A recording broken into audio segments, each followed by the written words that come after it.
Just when you think it's gonna be a good day, Brighton comes up to you and says, Buonanotte. Way so tough with that bad boy tuck. I'ma get it how I'm living, I'ma walk the walk. Outline my lines, I rap through thought.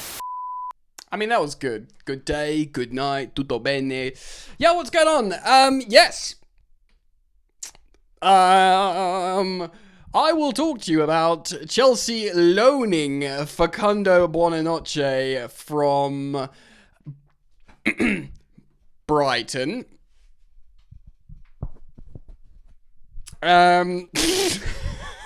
What that means?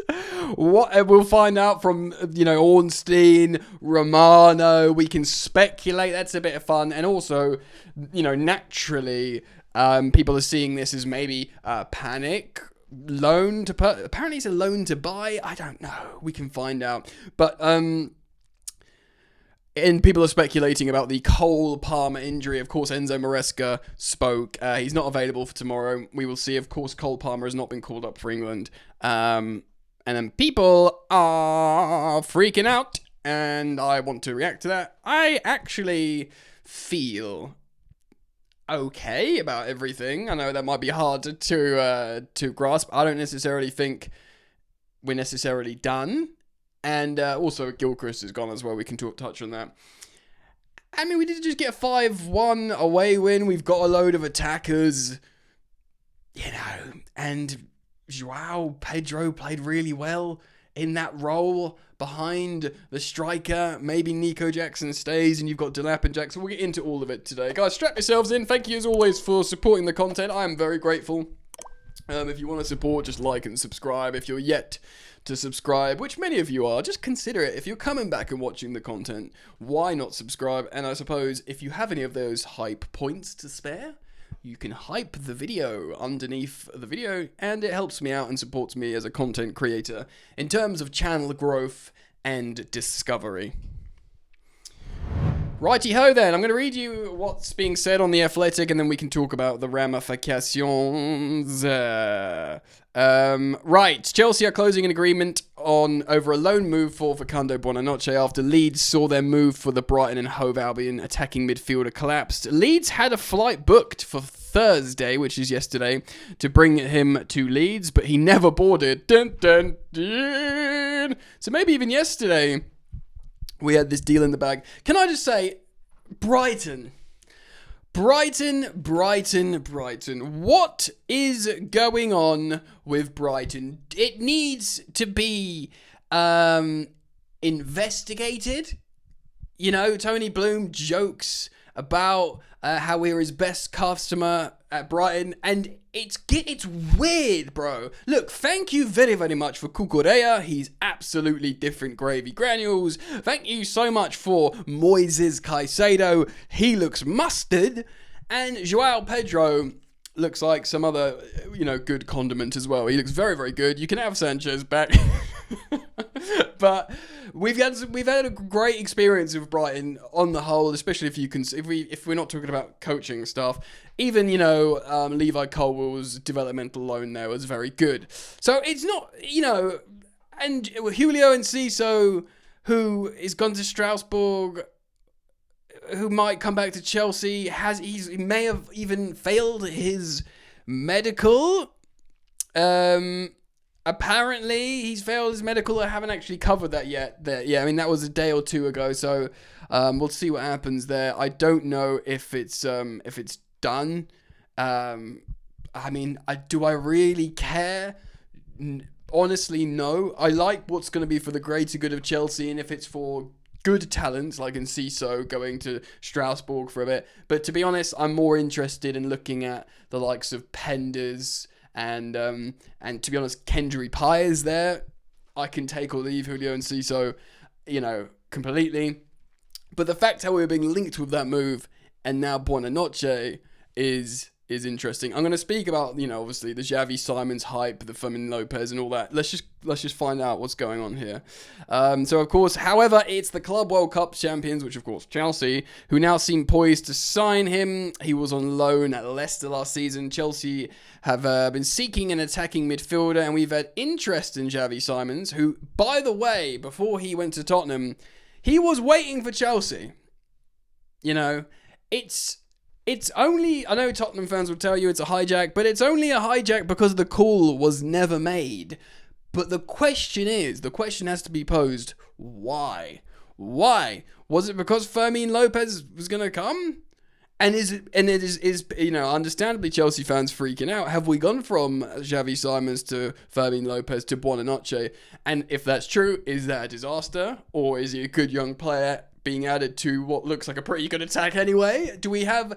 It really does pose the question. Like, I was just chatting to some of the Chelsea boys on WhatsApp, and I said, like... I was quite excited going into the season, and, great comeback win against West Ham. I know they're awful, but I feel good about Chelsea's attack. I feel good about how quickly Estevao's, settled in, and, Pedro Neto's scintillating form, and, Gittins will need time. I feel pretty good about all of it. Seeing Joao Pedro play in that role that we would have signed Simons for, looking really good behind Delap.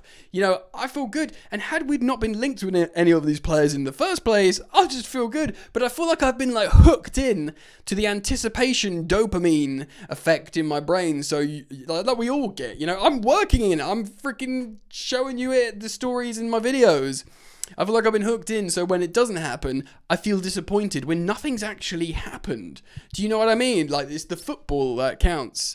So he's going to Spurs, Xavi Simons. And it references here, Fermin Lopez is another target for Chelsea. And we, of course, are expecting Nkunku to go to Milan. Of course, we've seen that. And for me, there's an article, and it links here an article about Fermin Lopez being linked to Chelsea. I mean, on that, there's no suggestion it's dead in the water. There are international stories regarding Fermin Lopez. Again, believe what you want, saying that he's said to Barcelona, if Chelsea come in for me, don't put a big price tag on me. Put a realistic price tag on me. Don't try and price me out of an exit to Chelsea. That's what certain suggestions are saying about Fermin Lopez. The Buonanotte move would represent the latest in a long line of deals between Chelsea and Brighton. Joao Pedro, of course, earlier this summer. Caicedo, Sanchez, Cucurella, and of course, the Potter backroom staff. Julio Enciso is another Brighton player who is in talks with a move to the sister club Strasbourg. The Ligue 1 side is also owned by Blueco. Could see him end up at Stamford Bridge in the future. Now, interestingly here, this is a recent update from The Athletic. It's not mentioned the medical of Enciso falling through at Strasbourg. Again, don't really care, but it's, let's keep you guys up to date. The 11th hour collapse of Leeds' deal leaves them short of options as this Leeds, I don't care about Leeds. Okay, temporary move would provide short-term cover. But why do we need short-term cover? And this is where the Cole Palmer conspiracy theorists are coming from. Buonanotte was a bright spark last season at Leicester City, a lively attacking player who stood out for his quick feet and his adventurous approach in games. I mean, I've seen in circumstances towards the bottom of the Premier League. Look, he's a good player, by the way. We've all seen it. He's a good young talent. He's also... Are we just trying to bring in Argentinian players to give Enzo Fernandez's, entourage bigger? Garnacho and Buonanotte, however you say it. He scored 5 goals in the league, only trailing Vardy. I mean, yeah, but he didn't do well, do they? Though a diminutive attacking midfielder, Buonanotte did not shy away from defensive work, attempting more tackles per 90 than any other teammate. Look, he's good. We know he's good. Chelsea's loan approach for the 20-year-old suggests a number of things. Primarily, they have moved away from Leipzig Simons, who looks, of course, Tottenham bound. They are also evaluating a move for Barcelona's Lopez, so that's still being spoken about and reported on. And they are waiting for the player's approval to move forward with the deal. Okay. Right. Interesting.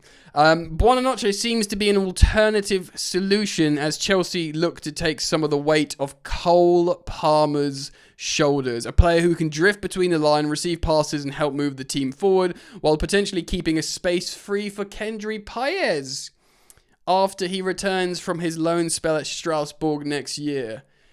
Interesting.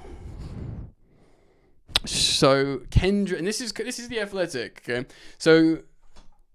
Okay, let's just finish off this one more paragraph. As always, Chelsea are spinning plenty of plates in the transfer market, but a temporary move for Buonanotte provides short-term cover in that number 10 position at low cost, while the club monitor the progress of others. But given their track record in recent windows, don't rule out a concurrent deal from another creative midfield target, who could be Fermin. Fabrizio Romano, just on this as well, has said that Chelsea are convinced the quality of Facundo Buonanotte, who has options like Leeds, Roma and Dortmund. So Dortmund are looking at him as well. Chelsea are discussing the terms about a potential future buy option after an initial loan. So the fear is the club are, this is, the optics, let's talk about the optics here. Club are potentially panicking after people are speculating that Cole Palmer has an injury. By the way, another quick update. Alfie Gilchrist has gone to West Brom. Small fee, sell-on clause, pure profit, nice sell-on clause, good bit of business. He always needed to be sorted out. Of course, Garnacho's come in. Maresca's already talked about him. He said he's seen him as a winger.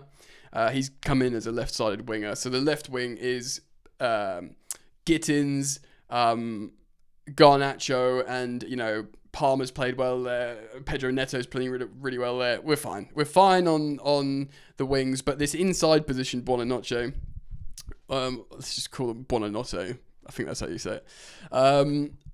People are panicking that the Cole Palmer groin injury is worse than feared because he didn't get injured in the warm-up, guys. This is a common misconception about that West Ham game. Like, he just pulled out. He had been trying to get over an injury, and he was thought he might be ready. He was listed in the lineup, and as they were amping up the warm-up, he was like, nah, this is still here. This thing we've been trying to deal with remains. That's the issue. So that's what people are freaking out about. And maybe it's too much for Steval. They think, oh, he's ready to come in and, play. But he's been playing on the right wing, and Maresca has been looking at Steval as a right winger who can come inside. I know the player himself has envisioned himself as a number 10 and possibly at Chelsea long term, and it could be him and Palmer. But to be honest, when he plays with Palmer, because they're so similar and they both play number 10 and right wing, that's a good thing. It means in game they just switch constantly and the opposition don't know what to do, and they're both playing in their two favourite positions.